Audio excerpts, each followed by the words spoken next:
오늘 은혜 받으실 말씀은 시편 18편 1절에서 3절의 말씀이 되겠습니다. 시편 18편 1절에서 3절의 말씀을 다 같이 봉독하겠습니다. 나의 힘이신 야훼여, 내가 주를 사랑하나이다. 야훼는 나의 반석이시요 나의 요새시요 나를 건지시는 이시요 나의 하나님이시요 내가 그 안에 피할 나의 바위시요 나의 방패시요 나의 구원의 뿌리시요 나의 산성이시로다. 내가 찬송받으실 야훼께 아뢰리니 내 원수들에게서 구원을 얻으리로다. 아멘. 저는 오늘 잠시 말씀을 가지고 삶을 어떤 자세로 살아야 하는가라는 제목으로 은혜를 나누고자 합니다. 오늘 본문은 다윗이 삶을 어떻게 살아야 하는가 방법을 제시하는 말씀이라고 할 수가 있습니다. 약은 누가 만들었느냐, 약은 유효기간이 얼마나 남아있느냐, 이것이 중요한 것이 아닙니다. 가장 중요한 것은 약은 치료한다는 것이 중요합니다. 먹으면 낫는다는 것이 중요합니다. 우리가 하나님을 믿으면서 하나님이 어떻게 나의 힘이 되시느냐, 하나님이 어떻게 나를 도우시느냐, 이거 질문만을 하는 사람은 절대로 하나님의 능력을 경험할 수가 없습니다. 하나님을 믿는 것이 중요한 줄로 믿습니다. 창세기 26장에 보면 이삭이 그랄 지방에서 거하면서 큰 부자가 되었습니다.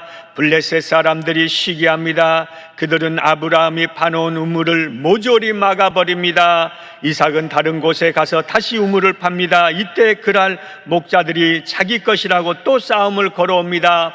이때 이삭은 또 다른 곳에서 또 우물을 팝니다. 또 싸움을 걸어옵니다. 이삭이 또 다른 곳에서 우물을 파자 또 다시 싸움을 걸어오는 것이 아니라 더 이상 싸움을 걸어오지 않는 것을 볼 수가 있습니다.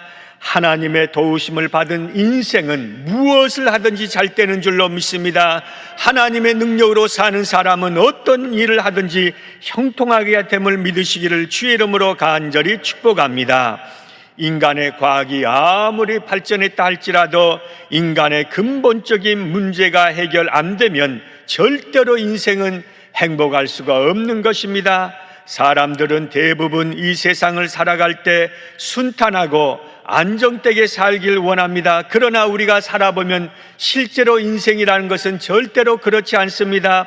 어려움도 있고 환난도 있고 역경도 있는 것이 인생이라고 말할 수가 있습니다. 사람이 어려움을 당할 때 그 본심을 알고 환난이 올 때 그 신앙을 알며 참담한 환경을 살아갈 때 자신의 모습이 드러나게 되어 있는 것을 우리는 능히 알 수가 있습니다.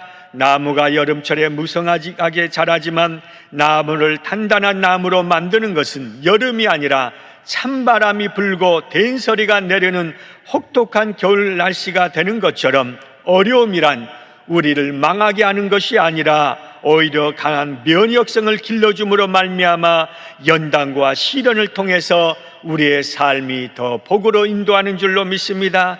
어떤 면에서 다윗을 보십시오. 다윗은 참으로 파란만장한 인생을 산 사람이었습니다.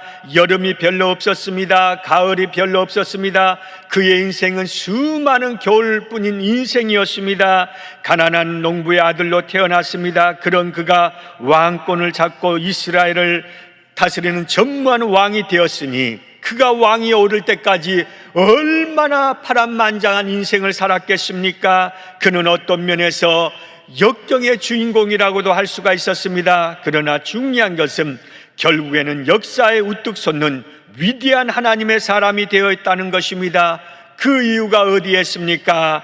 하나님의 힘으로 살았다는 것입니다. 우리 한번 다 같이 따라서 합시다. 주님, 내가 하나님의 힘으로 살게 하옵소서. 시편 28편 7절에 보면 다음같이 말씀합니다. 야훼는 나의 힘과 나의 방패시니 내 마음이 그를 의지하여 도움을 얻었도다. 그러므로 내 마음이 크게 기뻐하며 내 노래로 그를 찬송하리로다. 다윗이 어떻게 이러한 고백을 할 수가 있었습니까? 다윗이 모든 인생 과정을 다 돌이켜 보니까 하나님이 힘이 되어 주었다는 것입니다.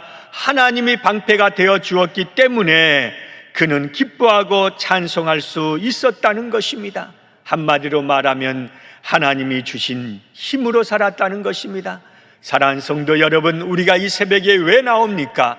세상의 힘을 구하고자 나왔으면 세상으로 나가면 됩니다. 그러나 우리는 위로부터 내려온 신령한 하나님의 은혜, 하나님의 만나를 경험하기 위해서 그 힘을 얻고자 이 새벽에 나온 줄로 믿습니다. 그러한 여러분에게 한 주간을 승리할 수 있는 셈을 주님이 허락하실 줄로 믿습니다. 유산이란 단어가 있습니다. 유산이라는 것은 사람들은 흔히 땅이나 건물이나 돈을 생각할 때가 많이 있습니다. 그러나 유산이라는 것은 남길 유, 재산 산도 있지만 생활 산이란 의미도 있습니다. 다시 말하면 삶을 남기는 것이 유산이라는 것입니다. 자식들에게 어떠한 건물, 돈이 중요한 것이 아니라 부모의 삶을 남겨주어야 한다는 것입니다. 믿음의 부모는 어떤 어려움이 있을 때 자녀들을 다 모아놓고 우리 주님 앞에 기도하자 하는 것도 유산이라고 말할 수가 있는 것입니다. 다시 말하면 삶의 가치, 삶의 방법을 남기는 것이 유산인 것입니다. 다윗이 우리에게 남긴 유산이 무엇입니까? 한마디로 말하면 하나님의 힘으로 살라는 것입니다.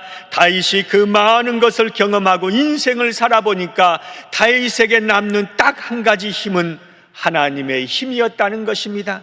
사랑하는 성도 여러분, 우리가 이 세상을 살아갈 때 어떻게 살아가길 원하십니까? 오늘 새벽에 나오신 여러분들은 위로부터 내려오는 주님이 주신 힘으로 살아가시기를 주의 이름으로 간절히 축원합니다. 그러면 우리는 어떤 자세의 삶을 살아야 됩니까? 첫째로 볼 수 있는 것은 나의 힘이 되신 하나님을 의지하는 자세로 살아야 한다는 것입니다. 여러분, 의지한다는 것이 얼마나 중요한지 모릅니다. 세상의 부유함을 가지고도 극단의 길을 선택한 연예인, 정치인, 기업가 등 수많은 사람이 있습니다. 왜 그렇습니까? 그들의 힘의 근원이 세상이었기 때문입니다. 세상의 힘이 빠지면 극단적인 선택을 합니다.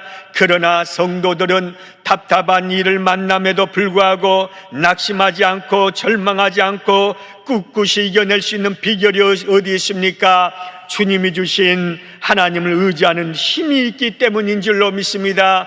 그 힘을 바라보고 사는 성도는 세상에서 어떤 환난과 폭풍과 어려움이 다가온다 할지라도 묵묵히 주님 앞에 기도하며 이겨나가는 줄로 믿습니다. 주님 앞에 힘이 있습니다. 주님 앞에 능력이 있다는 것입니다. 나의 힘이 되신 야훼를 누가 부릅니까? 하나님을 의지하는 사람입니다.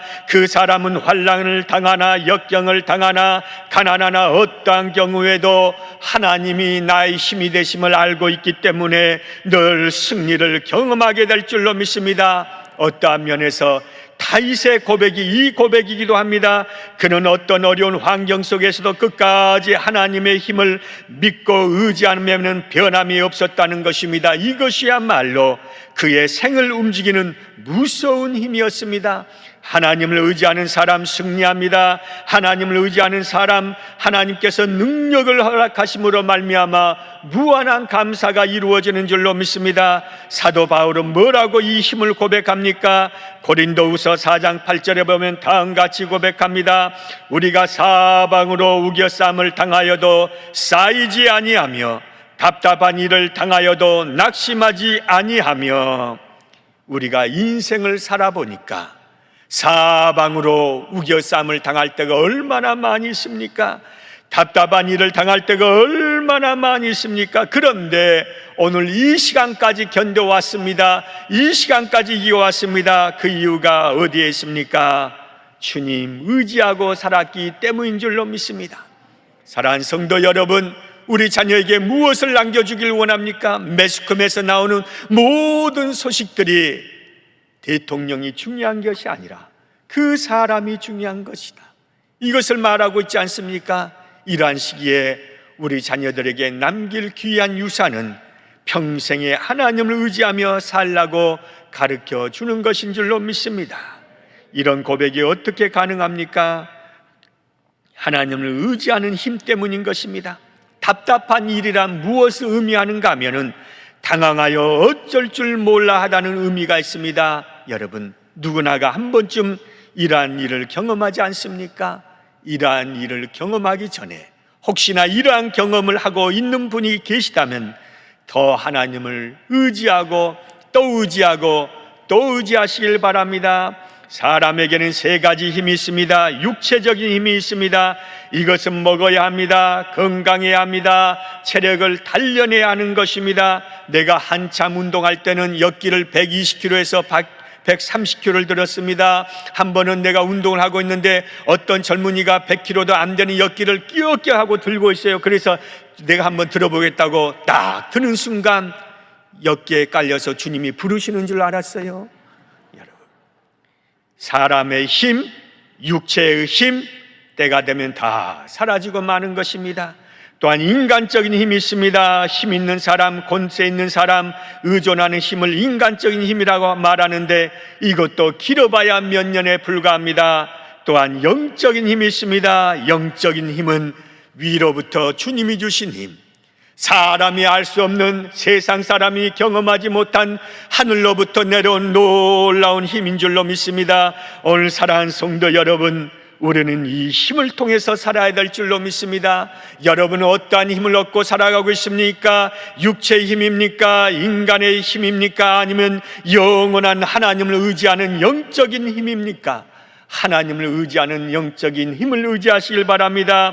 우리는 하나님의 힘을 빌려서 살아야 됩니다. 하나님의 이름의 권세로 살아야 될 줄로 믿습니다. 다윗이 일생을 살면서 이 세상 어느 것도 의지하지 않았습니다.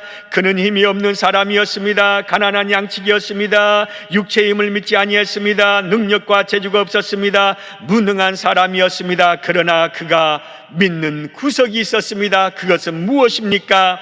하나님을 의지하는 그 힘이었다는 것입니다.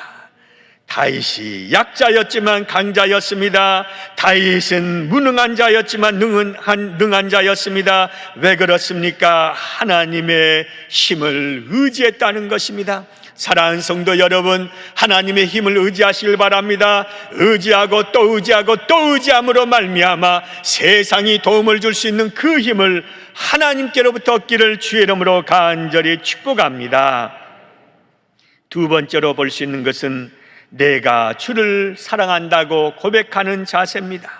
다윗이 그러한 힘을 어디에서 얻었습니까? 주님을 사랑한 데서 힘을 얻었다는 것입니다. 이 세상을 살면서 가장 무서운 힘이 있다면 그것은 무엇입니까? 사랑의 힘 아닙니까? 사람을 사랑하면 그 사람에게서 힘을 얻습니다. 자식을 사랑하면 자식에게서 힘을 얻습니다. 물질을 사랑하면 물질에게서 힘을 얻습니다. 그러나 중요한 것은 그것은 잠깐의 힘이라는 것입니다. 잠깐입니다. 벌기는 어렵습니다. 10년, 20년이 걸립니다. 그런데 쓰는 데는 한 달도 안 되어서 그 돈을 다 쓸 수 있는 것이 물질이라는 것입니다. 그러나 하나님을 사랑하는 사람은 그 사랑의 힘은 영원한 줄로 믿습니다. 여러분, 구출과 탈출의 차이를 아십니까? 구출이라는 것은 누군가가 나를 도와주어서 벗어나는 것이 구출입니다. 탈출이라는 것은 내가 몸부림치고 발버둥 쳐서 나오는 것이 탈출이라는 것입니다.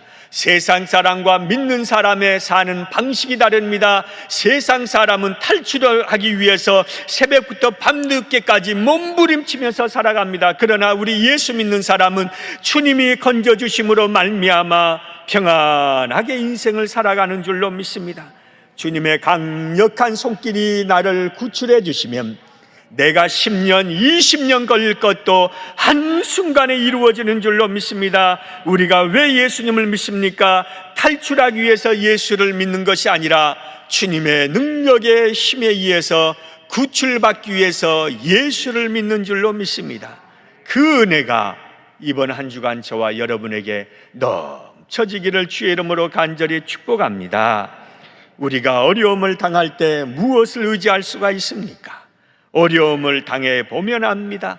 평상시에는 여러 가지 많은 도움을 받고 살아도 막상 큰 어려움을 당할 때 피난처는 주님밖에 없는 것입니다. 피난처는 주님의 사랑밖에 없다는 것입니다. 나를 끝까지 사랑해 줄 수 있는 사람, 오직 주님 그분밖에 없습니다. 우리가 끝까지 보호를 받아야 할 연약한 인생 아닙니까?